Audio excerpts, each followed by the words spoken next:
Israël est bien parti pour des jours de marchandage politique. Tout le monde est suspendu aux lèvres de la commission électorale, alors que les sondages de sortie des urnes ont donné Benjamin Netanyahou et Benny Gantz au coude à coude, avec une légère avance pour le centriste.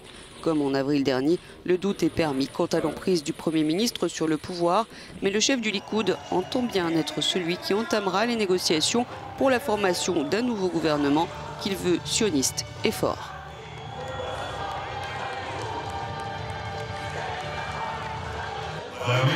Dans les jours à venir, nous convoquerons des négociations pour former un gouvernement sioniste fort et pour empêcher l'émergence d'un gouvernement anti-sioniste dangereux.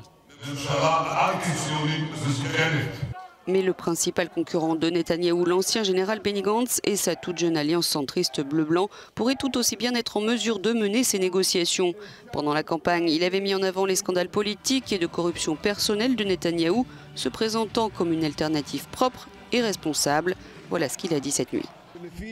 Netanyahou ne semble pas avoir réussi sa mission. De notre côté, nous avons prouvé que l'idée qui s'appelle Bleu-Blanc, un projet que nous avons lancé il y a un peu plus de 6 mois, est un énorme succès et qu'il va durer.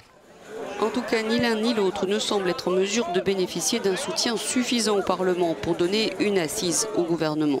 Le parti, pour l'instant non aligné, Avigdor Lieberman, pourrait faire pencher la balance dans d'éventuels pourparlers. Mais le leader de la formation nationaliste laïque, Israël Beitenu, a plaidé pour un gouvernement d'union nationale. Nous n'avons qu'une seule option, un gouvernement national, libéral et large, comprenant Israël Beitenu, le Likoud et l'Alliance bleu-blanc.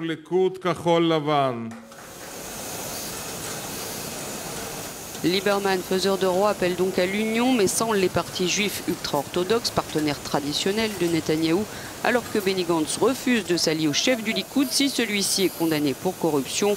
Bref, la formation du prochain gouvernement israélien s'annonce très complexe.